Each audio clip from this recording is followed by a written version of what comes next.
नमस्कार दोस्तों, मुझे आपका रेगुलर सपोर्ट मिल रहा है। मैंने देखा है कि आप लोग मेरे वीडियो को अच्छी तरह से वॉच कर रहे हैं और मुझे खुशी हो रही है। मेरा आपसे सिर्फ यही रिक्वेस्ट है कि आपको जो भी वीडियो मेरा पसंद आता है, काइंडली जो है सो आप उसको लाइक करेंगे और सब्सक्राइब करना ना भूलेंगे। हाँ, एक और बात मैं ये कहना चाहूँगा कि don't forget to touch the bell icon. ठीक है। तो मैं पिछले क्लासेज में बड़ा यूनिक टॉपिक लेकर के मैं आपके सामने आया था। पहला टॉपिक जिसमें मैंने बताया कि किस तरह से आप आर्टिकल में ए एन का यूज करेंगे और कहाँ पे द बोलेंगे और दी बोलेंगे। उसके बाद मैंने एक वीडियो डाला था जिसमें मैंने होमोफोन्स के बारे में बताया था। ये भी बड़ा यूनिक टॉपिक था और मुझे लगता है कि शायद आप इसे पसंद किए होंगे और आगे भी पसंद करेंगे। आज मैं आपके सामने जो एक टॉपिक लेके आया हूँ वो भी बड़ा यूनिक टॉपिक है, जो जिसे हम लोग क्वेश्चन टैग के नाम से जानते हैं। ठीक है। तो मैं क्वेश्चन टैग के बारे में बताना चाहूंगा। पहली बात क्या है, क्वेश्चन जैसा कि आप जानते हैं, क्वेश्चन का मतलब होता है कि आप जब किसी से प्रश्न पूछते, when you ask a question to anybody, that is called question. Okay. Tag it means when you add something, a clause with the statement that converts into question, that is called question tag. ठीक है my dear friends, आप जो है मेरे इस video को बड़ा गौर से देखेंगे। जैसा कि आप देख सकते हैं कि मैंने यहाँ पे लिखा है क्वेश्चन टैग। ठीक है। और इससे पहले मैं आपको एक चीज बताना चाहूंगा कि ये क्वेश्चन टैग क्या होता है। तो मैं थोड़ा सा जूम कर रहा हूँ, इसे आप देखेंगे, इसके डेफिनेशन को आप देखेंगे बड़े गौर से, और उसके बाद मुझे लगता है कि आप इजीली इस चीज को समझ सकते हैं। और हाँ मेरे दोस्तों, आप इस वीडियो को अंत तक देखेंगे। ठीक है। तो आप देखो कि मैंने क्या लिखा है। A very short clause at the end of a statement which change the statement into a question is called question tag. It means the sentence will be simple one, okay, and at the end of the sentence there will be a clause which will change the sentence into question. ठीक है। तो जो भी sentence आप लिखोगे, that sentence must be in positive, it may be negative. One more thing I would like to tell you, if the sentence is in positive, the question tag will be negative. गौर से सुनेंगे आप।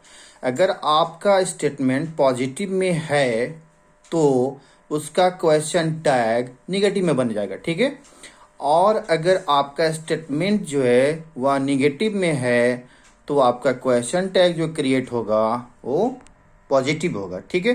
तो आप इसको गौर से देखना, मैं आपको दिखा रहा हूं इसका डेफिनेशन को अच्छी तरह से। मैंने लिखा है if the statement is positive, आप जो अंडरलाइन किया हूं उसे आप देखोगे रेड कलर से लिखा हुआ है, then the question tag will be negative. Okay. फिर से देखो, while the statement is negative then the question tag will be positive. ठीक है। आप इस चीज को देखना कि मैंने बड़ा बारीकी से इस चीज को समझाने की कोशिश की है।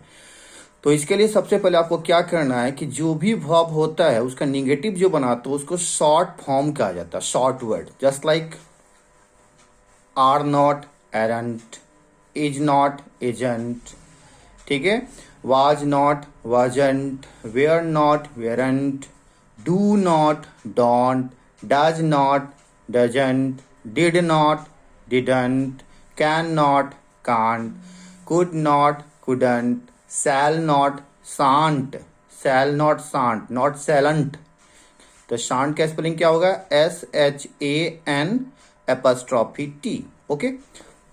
should not, shouldn't, may not, mayn't. उसके बाद आपको आता है क्या कहते हैं, मस्ट नॉट, मसंट। तो ये सब कुछ वर्ब्स है जो आपको सबसे पहली बात है कि उसको कैसे करना है, नॉट लगा देना है। तो नॉट जब आप जैसे ऐड करोगे तो उसको शॉर्ट फॉर्म में करना। जैसे कि मैंने यहाँ पर लिखा है, देखो यहाँ पर लिखा है डोंट। ठीक है। तो आप डोंट को जैसा कि देख सकते हो, डू नॉट को मैंने शॉर्ट फॉर्म में लिखा है। ठीक है। तो यहाँ पर डोंट कैसे लिखा है, DON apostrophe T। फिर यहाँ देखो मैंने लिखा है एरंट, AREN', ठीक है। फिर जो है सो मैंने उसको पॉजिटिव में, यहाँ पे देखो एक चीज मैं बताना चाहूंगा, एम नॉट का एमंट ना हो करके एरंट होता है, दैट इज एक्सेप्शन। एक्सेप्शन मैंने यहाँ पर लिख करके बताया है। कहने का सेंस क्या है, एक्सेप्शन जो होता है वह एक्सेप्शनली यानी कि रेयरली यूज किया जाता है, ठीक है। तो फिर से मैं आपको दिखाना चाहूंगा एग्जाम्पल्स को। यू गो टू स्कूल, तो for to convert into question tag, first of all you will have to know of which tense it is belonged. तो आपको ये जानना पड़ेगा ये किस टेंस से बिलोंग करता है। मैं आपको टेंस के बारे में भी बाद में बताऊंगा कि टेंस होता क्या है। तो आप यहाँ पे देख सकते हो लिखा हुआ यू गो टू स्कूल।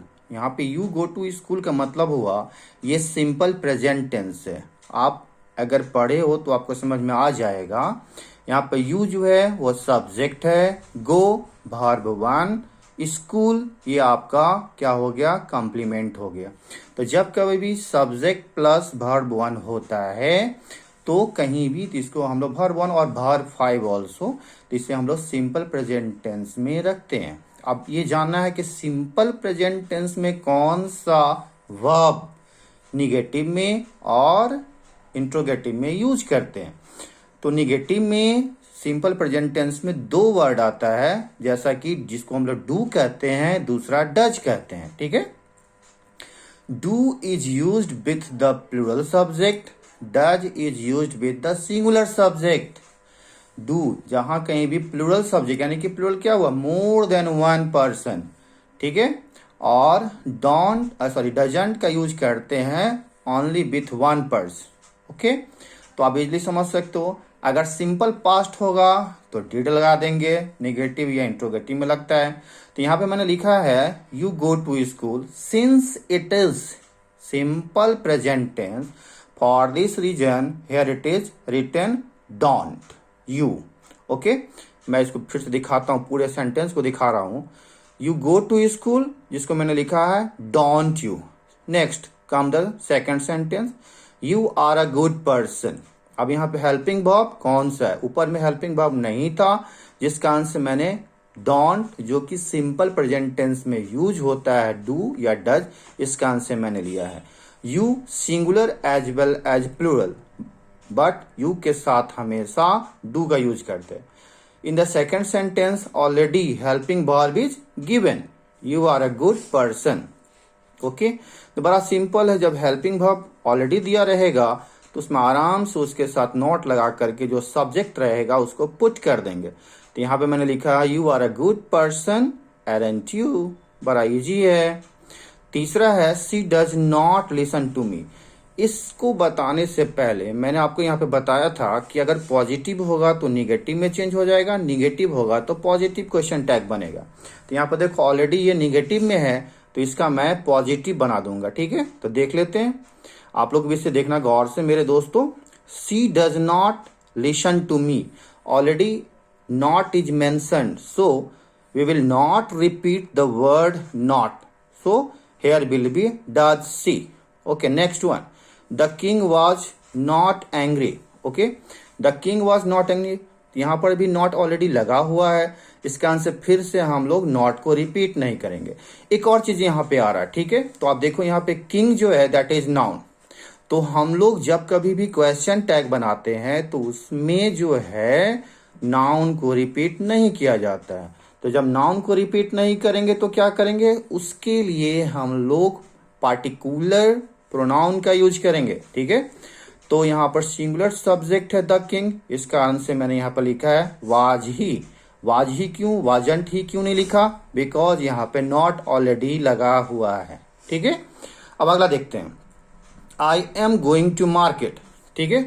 जैसा कि मैंने पहले ही बता दिया था कि आई जो होता है वह एक्सेप्शन होता है, तो इसके साथ हम लोग एमंट ना लिख करके एरंट लिखेंगे। तो इसका बड़ा सिंपल होगा, I am going to market aren't I, okay.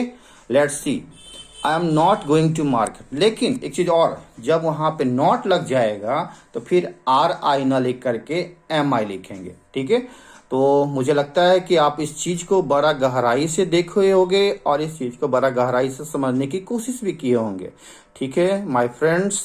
ये टॉपिक आपके लिए बड़ा ही यूनिक टॉपिक था और आप इसे निश्चित तौर पे अपने जो है सो डायरी में या अपने कॉपी में, इसे नोटबुक में certainly you will note them. Okay, so my dear student, इसी तरह का यूनिक अच्छा टॉपिक मैं लेकर के आया करूंगा। आपसे मेरा रिक्वेस्ट है, आपसे मेरा आग्रह है, you will not forget to subscribe my channel, you will not forget to like my channel. For today, all of you have a nice day. Goodbye.